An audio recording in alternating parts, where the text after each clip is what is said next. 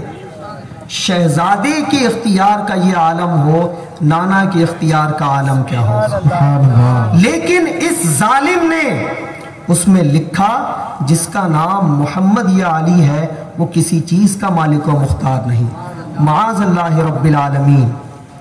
یہ ایک فتنہ پیدا ہوا کب؟ 13ویں صدی میں، 1240 ہجری کی اس کی تصنیف ہے تقویۃ الایمان۔ اس نے یہ کتاب لکھی، اسے پیش کیا چند اپنے قریبی لوگوں کے سامنے، اور جب پیش کیا تو کیا کہا؟ اس میں باتیں ذرا سخت آ گئی ہیں، یہی باتیں جو گستاخی کی تھی، کہا ذرا سخت آ گئی ہیں، لیکن چند دن تک کے لوگ اس پر لڑیں گے بھیڑیں گے پھر ٹھیک ہو جائیں گے۔ نعوذ باللہ، گمراہیت کو اتارنا چاہتا ہے اور پھر کہتا ہے چند دن لڑنے بھیڑنے کے بعد وہ ٹھیک ہو جائیں گے۔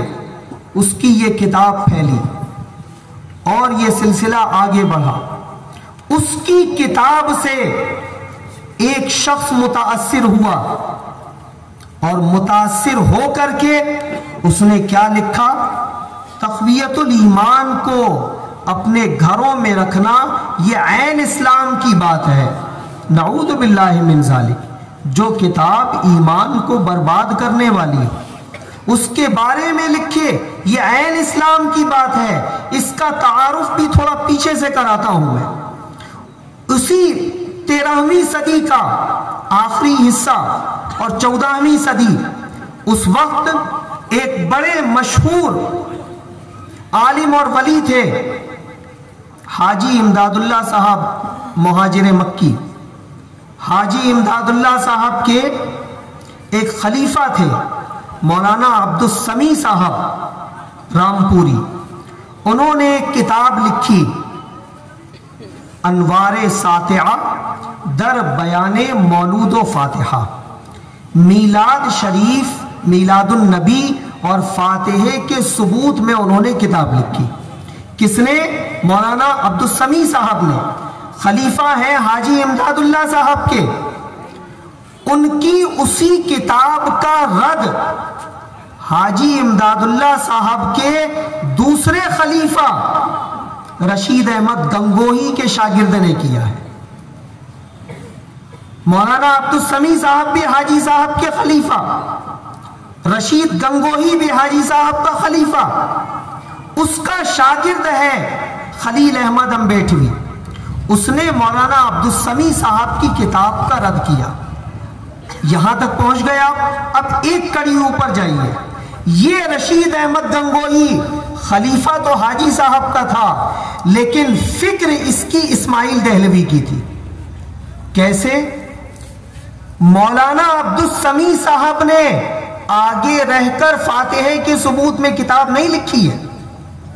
ان کے کتاب لکھنے سے پہلے گنگوہ سے میلاد کے ناجائز ہونے کا فتویٰ دیا گیا تھا، میلاد کو بدعت کہا گیا تھا، تیجے اور فاتحے پر اعتراضات کیے گئے تھے۔ پہلے 4 پیج کا کتابچہ چھپا تھا، اس کے بعد 24 پیج کا چھپا تھا۔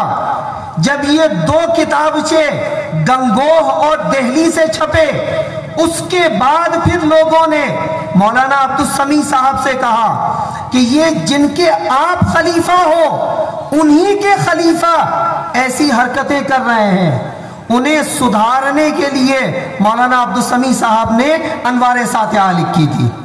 تو انوار ساطعہ حاجی امداد اللہ صاحب کی فکر کی ترجمان کتاب ہے، اور رشید گنگوہی نے جو بات کہی تھی خلیفہ ان کا تھا، لیکن فکر وہ اسماعیل دہلوی کی رکھتا تھا۔ اب یہاں سے حاجی صاحب کے 2 خلیفہ اور ان کے 2 راستے ہو گئے، ایک مولانا عبد السمیع صاحب کا ہو گیا اور دوسرا رشید احمد گنگوہی کا ہو گیا۔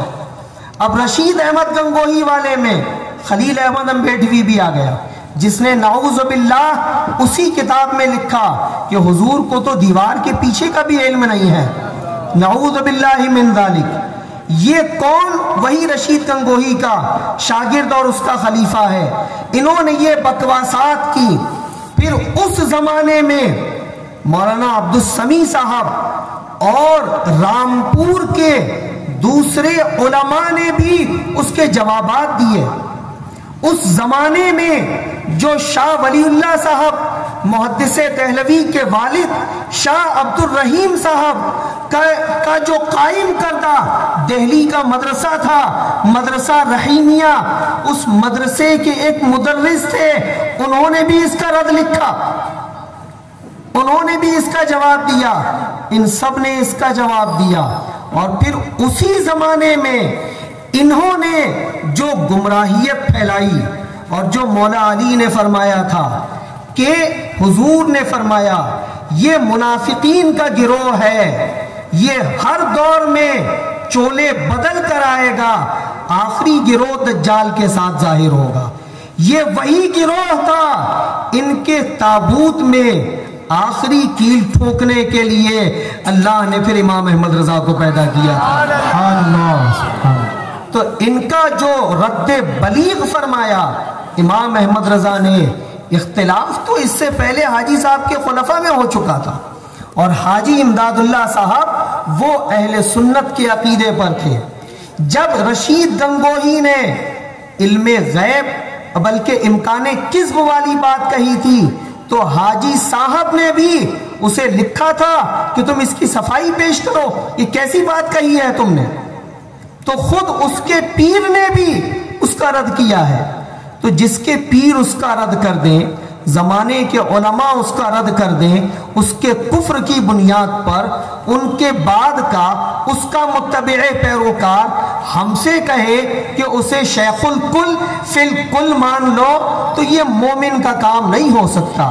مومن شیخ اسی کو مانتا ہے جس کے سینے میں عشق رسول کا چراغ جلا کرتا ہے۔ یہ فرقہ وہابیہ وہی ہے، یہ الگ الگ پیرائے میں آ کر مسلمانوں کے ایمان و عقیدے کو تباہ کرنا چاہتا ہے۔ آخری بات عرض کروں، اس دور میں 14ویں صدی اور 13ویں صدی جبکہ ہندوستان بھر کے علماء اس باطل فتنے کا، اس گمراہ کن جماعت کا رد کر رہے تھے، برہانپور تو مدینۃ الاولیاء کہلاتا ہے، دار السرور کہلاتا ہے، علماء کی آماج گاہ رہا ہے، صوفیاء کا مسکن رہا ہے۔ اگر وہ اس باطل کا رد کرنے سے پیچھے رہ جاتے تو پھر تاریخ انہیں علماء حق میں شمار کرتی یا علماء سو میں شمار کرتی۔ تو وہ علماء حق تھے جو فتنوں کا رد کرنا جانتے تھے۔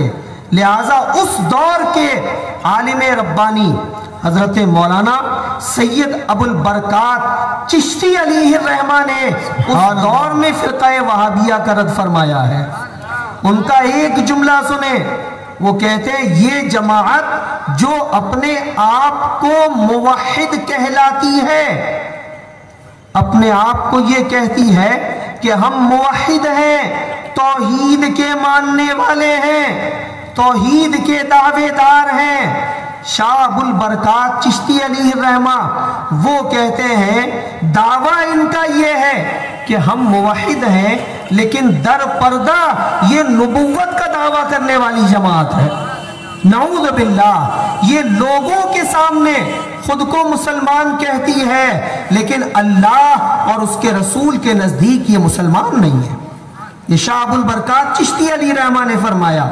اسی زمانے میں علامہ سید سعادت میر قادری، علامہ حافظ سید اکرام اللہ بخاری جو اس دور میں شاہی جامع مسجد کے امام تھے، انہوں نے، اور حضرت علامہ قاضی حبیب الرحمن صاحب علیہ الرحمہ، ان تینوں نے ایک ایسی کتاب پر تصدیق کی تھی جس کتاب میں لکھا ہے علماء اور واعظوں پر لازم ہے کہ وہابی جماعت سے لوگوں کو نفرت دلایا کریں۔ اس کی تصدیق کی جس پہ لکھا ہے علماء اور واعظین پر لازم ہے کہ وہ فرقہ وہابیہ سے نفرت دلایا کریں۔ اب کوئی واعظ بن کر منبر پر بیٹھ جائے اور نفرت نہ دلائے، وہ حافظ سید اکرام اللہ صاحب بخاری کے تحریر کے آئینے میں چیک کرے واعظ ہے بھی یا واعظ ہی نہیں ہے وہ، کیونکہ انہوں نے تو کہہ دیا واعظ پر لازم ہے، واجب ہے کہ نفرت دلاؤ، لہٰذا آپ جو نفرت دلائے گا وہ واعظ ہوگا، اور جو نفرت نہ دلائے بلکہ سب کو ایک کرنا چاہے، سب کو گڈمڈ کرنا چاہے، وہ نہ واعظ ہو سکتا ہے نہ عالم ہو سکتا ہے۔ نعرہ تکبیر، نعرہ رسالت، عشق محبت، عشق محبت، عشق محبت، عشق محبت، لبیک لبیک لبیک یا رسول اللہ، لبیک یا رسول اللہ، لبیک لبیک لبیک یا رسول اللہ، لبیک لبیک لبیک یا رسول اللہ، نعرہ رسالت۔ کافی سارا وقت میں نے لیا، ابھی استاذ گرامی کو بھی سننا ہے۔ آخری بات عرض کروں، ان کے